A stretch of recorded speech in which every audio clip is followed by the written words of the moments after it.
Hey everyone, this is Dan Rebello with TruTrade, one of the co-founders over here, and this is Brian Nutt. What's going on, man?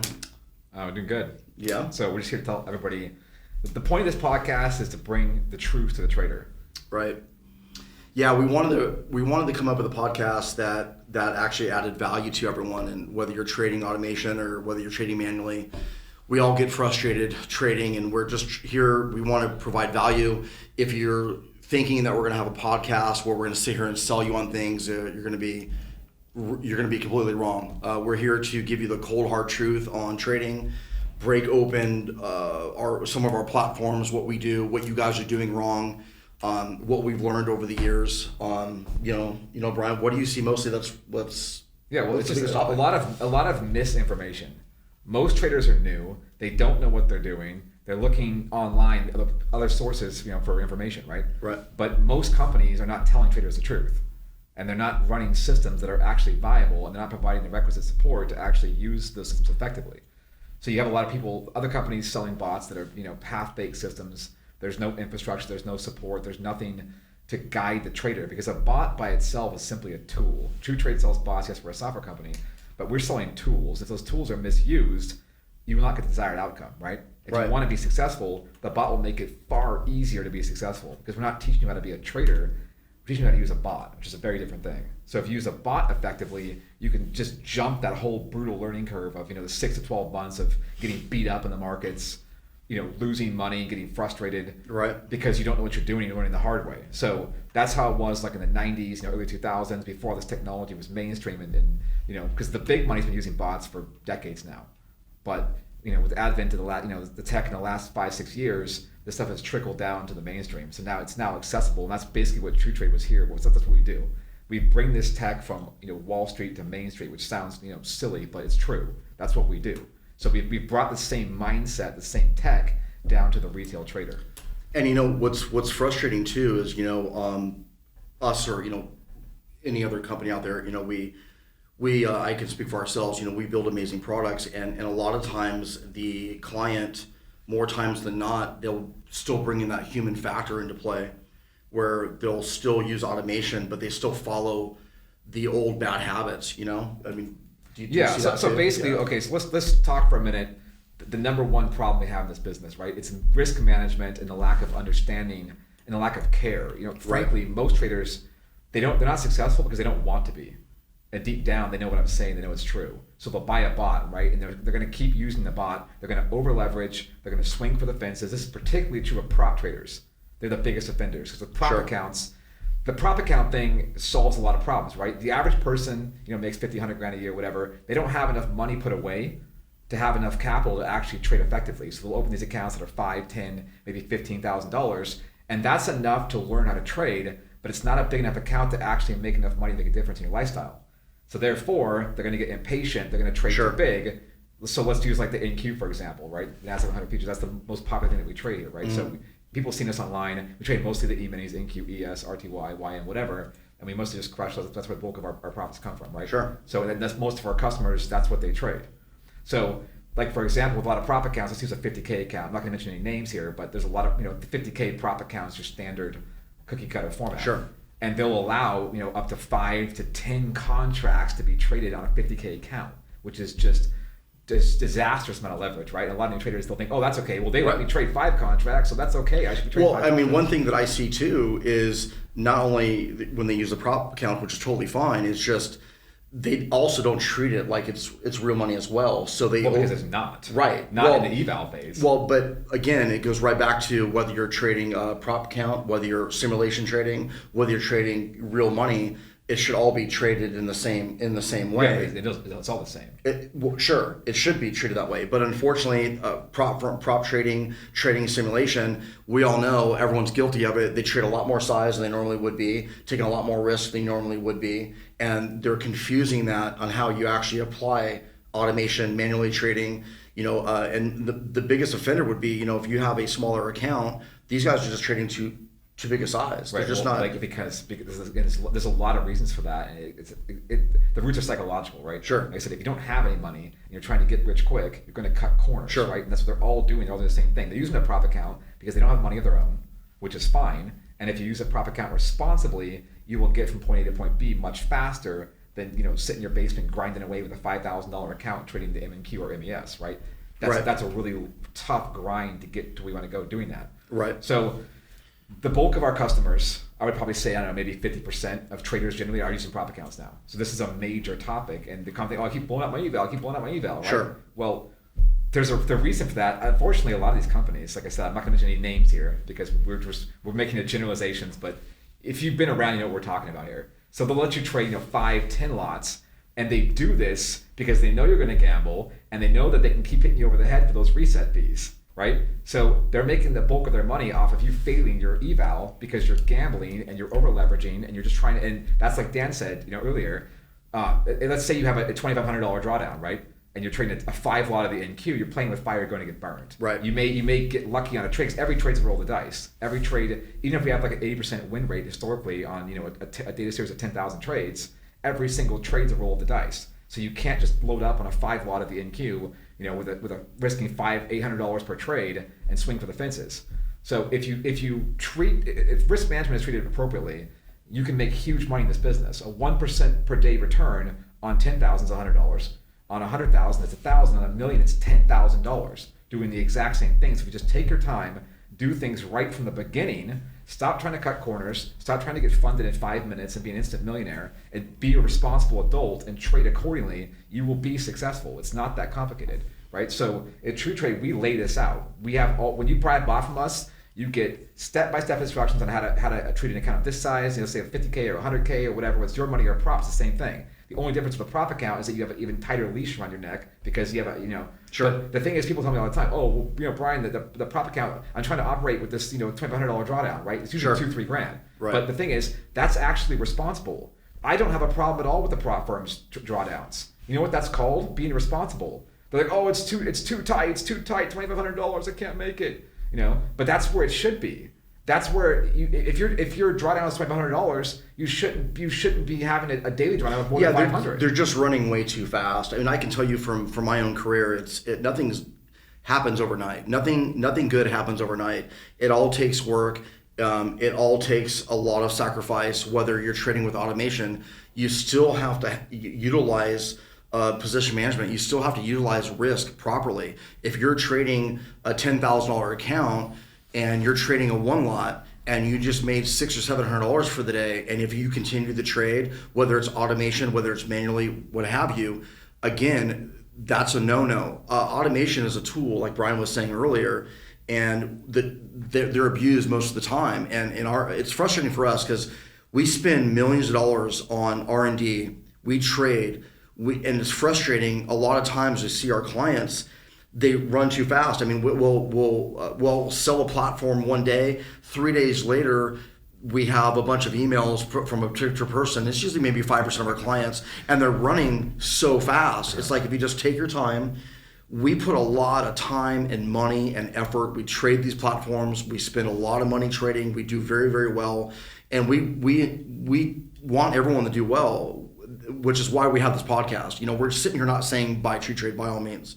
But we're trying to tell you what most of you are doing wrong and what we did wrong years ago, but we're trying to help you guys. And when we built automation, we built it to make you guys more consistent, right? But one thing that we can't fix is we can't fix over trading. We can't fix over leveraging your accounts when if you just chip at the tree a little bit every single day, the tree will fall. You can't just whack it with one swing and expect for the tree to fall, right? I mean, you need to hit it, chip at it a little bit. And then as you become more wealthier and as your accounts become larger, you can start extending the trade from a smaller position, trading over a few minutes, where you can start trading, a few larger positions a few times a day. And then you move into trading over 2 or 3 days, swing trading, if you will. And then you start moving your trades out, larger positions. That's how you start. Most people that day trade are day trading because their accounts are small. They don't want to absorb very large moves or risk. They don't want to take the risk. Understandably so. But that doesn't necessarily mean that you change the way that you trade. The same way that you trade with a $20 million account is the same way that you should be trading if you have a $5,000 account. It's all relatively the same. The only difference is the risk that you're taking within that trade that should coincide with your account size. What do you? Yeah, basically the same thing. So the number one problem is this: the 50K eval, right? And we're going to stick with the prop trader for a minute Sure. because, like I said, most traders are new, right? Because most experienced traders are not looking for a company to buy a bot from, right? They're already doing their thing. Sure. Now we have a lot of customers that are very sophisticated and buy our stuff as well, but the average customer is relatively new, right? So they come to us, companies like us for a shortcut, which we can give them. But again, like you said, over leverage. So the biggest problem is all these traders come up and like, oh yeah, I want to make millions trading or whatever. I want to pay my bills trading, but they're worried about paying $50 a month or $100 a month for data or for evals, or they're worried about these little fees, and it's ridiculous. Like, you're trying to make $1,000 a day. Stop worrying about $50, $100 fees. It's ridiculous, right? I don't have to pay $50 for a VPS or whatever. Just pay up. Sure. Do it the right way from the beginning, and be successful. These your data fees, your prop fees, your software fees, all these are tax deductible. They're all trading is a serious business with serious consequences. Need to be treated as such. Right? Absolutely. You play stupid games, you get stupid prizes. We've heard this many times. Everybody's the same thing, right? So one of there's a couple reasons for this, right? It's a prop account. It's not your money, so you're not going to take it as seriously as if it was your money, right? Sure. If you lose $2,500 on an eval, and you just lose the reset fee of $49 or whatever, right? You lose $2,500. It's not really a lesson. Right. So you lose $2,500 of your own cash. So that's $2,500, right? So that's going to sting a bit more Sure. for most people, right? So that's the difference. So if they just bought, because you can get one account, let's say 5 accounts, right? If you get 1% a day of 50,000, that's $500 a day, right? So you can just easily trade 5 accounts as easily as trading one account. So if you're trading 5 accounts, you're making $2,500 a day on average, versus one account, you're making $500 a day. So stop trying to get $2,500 out of that one account and being reckless and just crash and burn, which are going to happen. You may get lucky on a few trades, but you're going to crash and burn if you're over leveraged, right? TruTrade can't save you. Nothing can save you. I use this all the time about trading's like a casino, right? This is a very appropriate analogy I use frequently when talking to customers. So let's say, for example, right, you're at a casino in Vegas, right?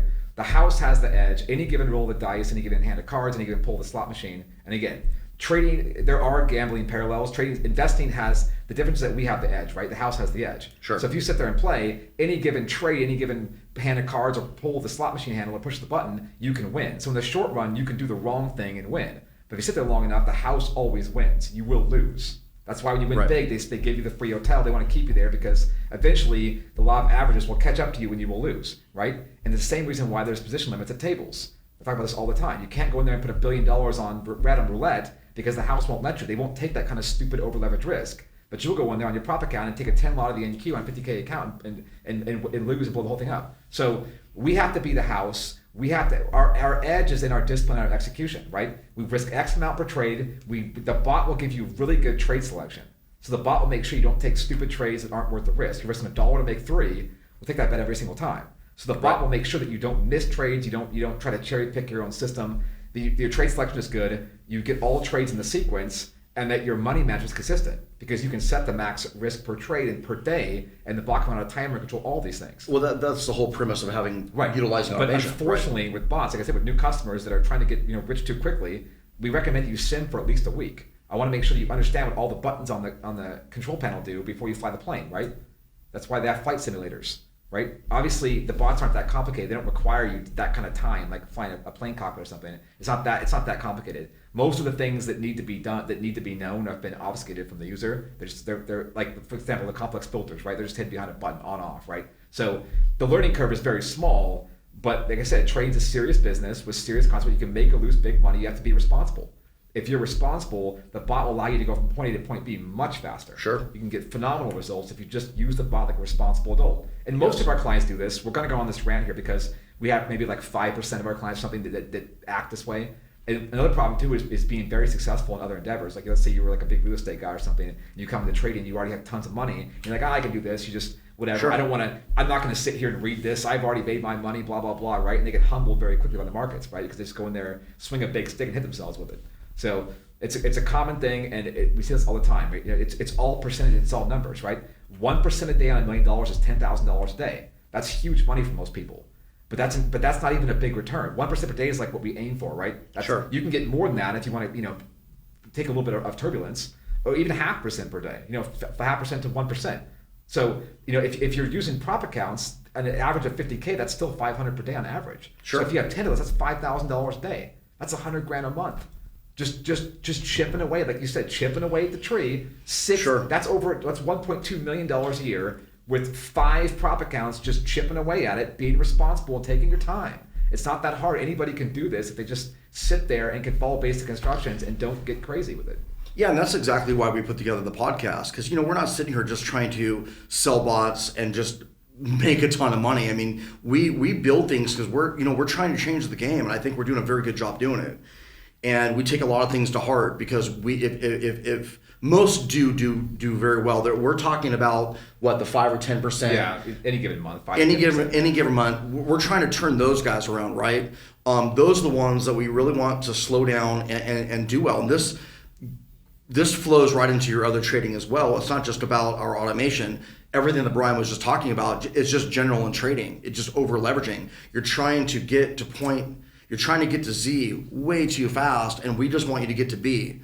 And that, because we want you to be successful. If we didn't want you to be successful, we would not be putting on this podcast. We really want everyone to really just slow down. If you're learning the trade from a trading guru and you're trying to learn how to manually trade, and if you're trying to learn how to technically trade, that's fantastic. Take your time, slow down. You can enter in a bad trade all day long, but you can make up for it with proper position management and risk management.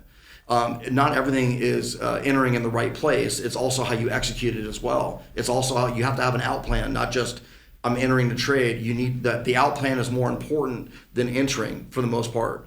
But managing, what would you say, 85, 90%? Risk management. See, the thing is, if the risk management is not on point, everything else is irrelevant. Sure. And that's the problem. Most people spend this all day. I'm going to backtest for 5 years in my basement, get that perfect holy grail entry. Right. And then they turn the bot on and get steamrolled in the first hour, and all their confidence go out the window because they don't have a background in statistics, data science. They don't know what they're looking at all. So they look at high and low volatility samples and act like that's the same thing. And then they have their little baby account and they turn it on. Oh yeah, I'm going to be an instant millionaire, right? And then get train wreck immediately, right? So the risk management is everything. Well, then also whatever the strategy that they're using at the time, they're thinking that strategy is wrong, no matter what that strategy is. Right. Well, but again, there's no perfect strategy. Sure. There's better strategies, but risk to reward. Like for example, we can flip a coin. If I have 100,000, you have 100,000. Heads, I get 2,000. Tails, you get 1,000. Right?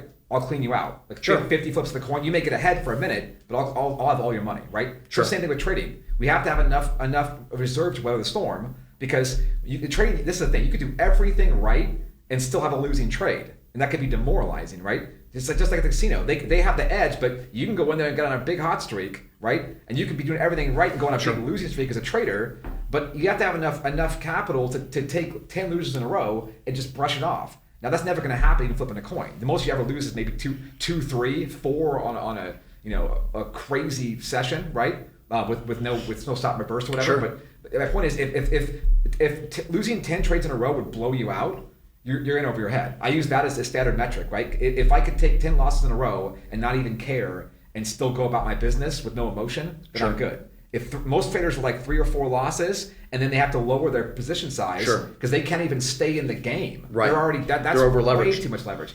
Hold on, let me finish. I'm going with something else here. So sure. This is really critical. Okay.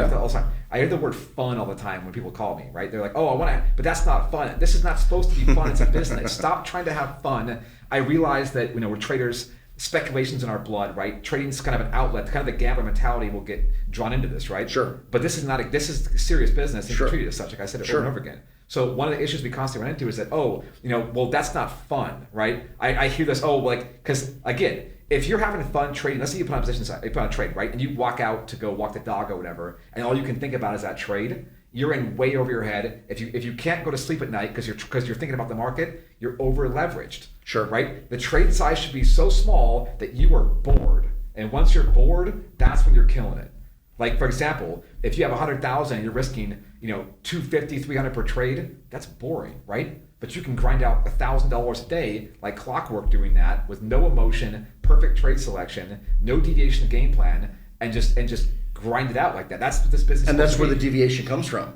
You've absorbed a few losses, and then all of a sudden now you're breaking down your strategy. That's weird. Like I don't care. Right. If I go down, if I have a couple losers, I don't even care. I'll grind out $1,000. I don't care, right? Because I know it's all math based. Yes, we're emotional beings. We can't turn off our emotions. That's why in the 90s, like the trading psychology was the big thing. Condition your mind. Sure. Because back in the 90s, we had to manually enter these positions. We didn't have bots to do this. Now we have machines to execute.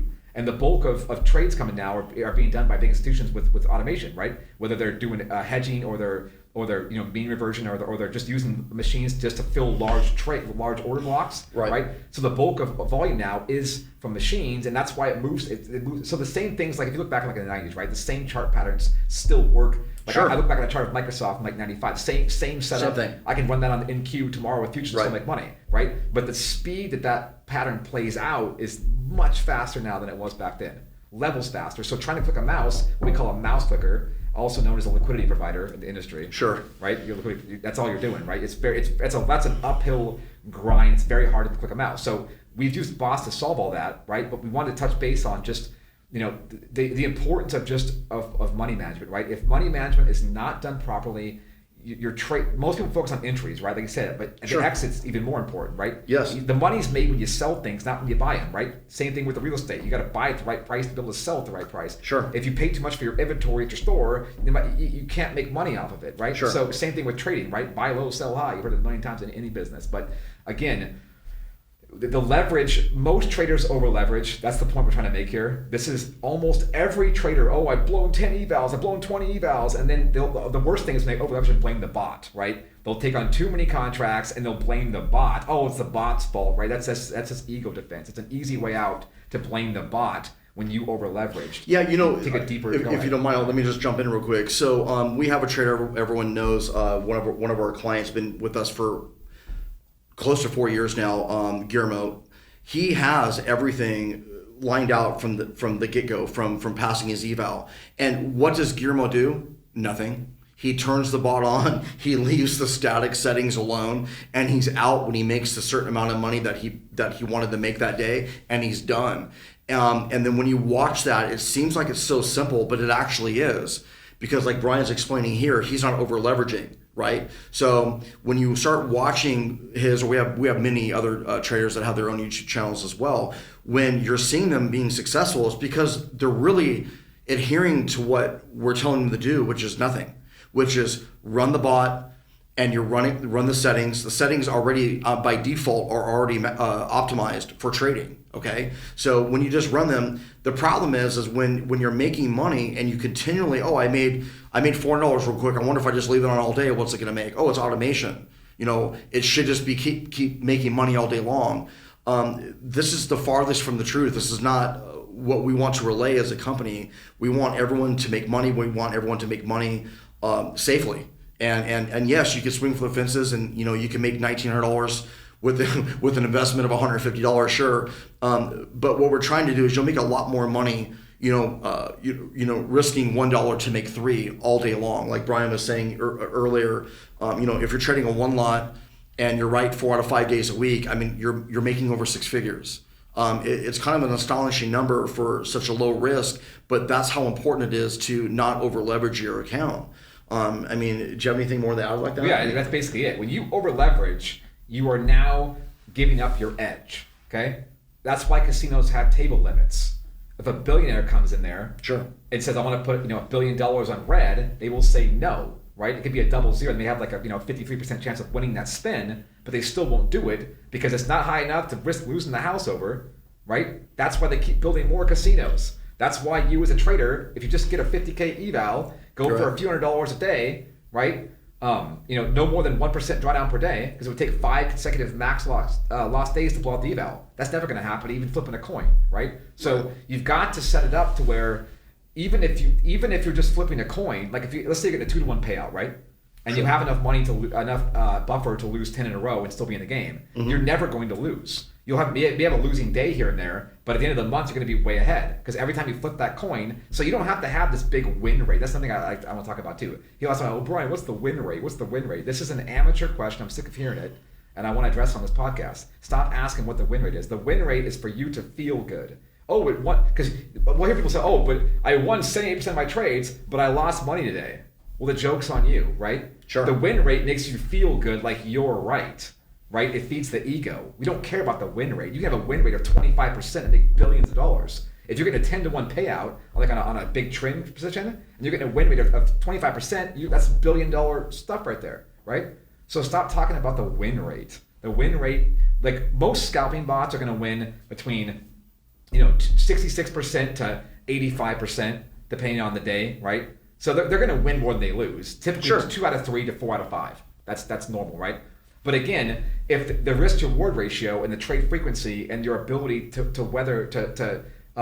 go through a little rough patch, right? That's far more important, right? Casinos have billions of dollars in reserves. They already know this. And Stop trying to. Let me touch on. I'm sorry for cutting. Let me touch on this too.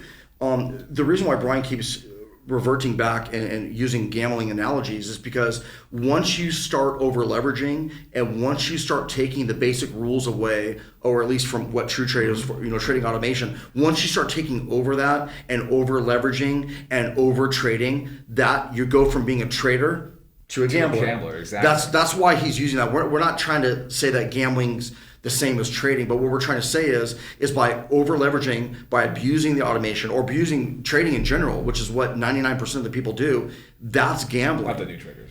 That's gambling. We don't want you to do that. We want you to be effective, and we need you to master your own feelings, which is why you're buying automation in the first place. Right, to detach yourself. But the majority of the new traders are not detaching themselves. They still have those bad habits. And we just really like you guys to dial it back and trade to your account level. So if you have a $10,000 prop account, if you're trading a real brokerage account, trade what that account represents. So if you're trading a $10,000, you shouldn't be trading more than a one lot. That's it. For every $10,000, respectfully, maybe $7,500 or $10,000, you trade a one lot. You have $15,000, $17,000 in your account, trade two lot. You have $25,000, $30,000, trade a three lot. That's trading where you can absorb, like Brian was explaining here, you can absorb those losses and trade without feeling and let the strategies work their way out. You're not going to win every single time. And let me touch on this too. The smaller the time frame that you trade, or the smaller the brick size that you utilize, the more strict that you need to be in your risk management, because you're taking small portions of the market. If you zoom out, you wouldn't be able to see the price oscillate on your chart because you're trading in such a small space, right? So the smaller space that you trade in, the more stringent that you need to be on your position management. That's because there's more noise, right? So like, for example, a daily chart, the whole world sees those price action patterns. That's why the daily chart has much higher. It's much easier to trade a daily chart than an intraday chart. Sure. The markets are fractal, so the same patterns occur on a tick by tick basis, on a day by day, weekly or monthly basis, right? Mm-hmm. So if you're going to use those smaller time frames, right, you want to be even more disciplined. Sure. But like I said, most automation we sell, we've got high, medium, and low volatility settings, but we typically operate in the middle, which is what will be viable most days. And like I said, depending on it, that's the other thing too, is that the bot. You need to tailor the bot for what you're attempting to get out of this arrangement, right? It's all about expectation, right? A lot of traders have misaligned expectations. They don't know what's realistic and what's not. So we say, aim for 1% per day. We don't want too much more deviance, especially the downside, right? Pros don't take big losses. We have big winning days, small losing days. We do not have big losing days. That is a gambler's, amateur's mentality. If you're having big losing days, like if your biggest losing days are bigger than your biggest winning days by a multiplier of 2 or more, you are an amateur and you are a gambler. Right. So what we're trying to say is stop being, the minute you over leverage, you go from being the house to being the player, and the player's a sucker, and that's what you don't want to be, right? That's what we definitely don't want no one to be that, for sure. Right. Yeah. And again, but we said this before, I had this conversation before with multiple clients. You're an adult, it's your money. If you want to swing for the fences, you can do whatever you want, right? But at TruTrade, we're here for people that want to be successful and want to make a career. Because the thing, anybody can make or lose money any day trading. It's easy. I can wake up in the morning and throw darts at a board, Sure. And bet on the NQ going up or down and make or lose a bunch of money. But if you want to actually make consistent money to a business, you have to be consistent. To be consistent, sure, you have to have an edge, and you have to execute that with discipline, right? And you can't over leverage. As soon as you over leverage, it doesn't matter how good your entry exit points are, you've now crossed into the gambler zone, right? You no longer have an edge because the over leverage ruins your edge. That's why casinos don't over leverage. They don't over leverage. There's a limit, and I keep using the casino parallels because there's so many parallels here. There's a lot of parallels. You're the house. As a trader, we have to be the house. We're not, most new guys, they're the player, right? They want to have fun. They want to go in and swing for the fences. Running the casino is boring. It's all just calculated risk. We don't want surprises. Pros don't want surprises in any industry.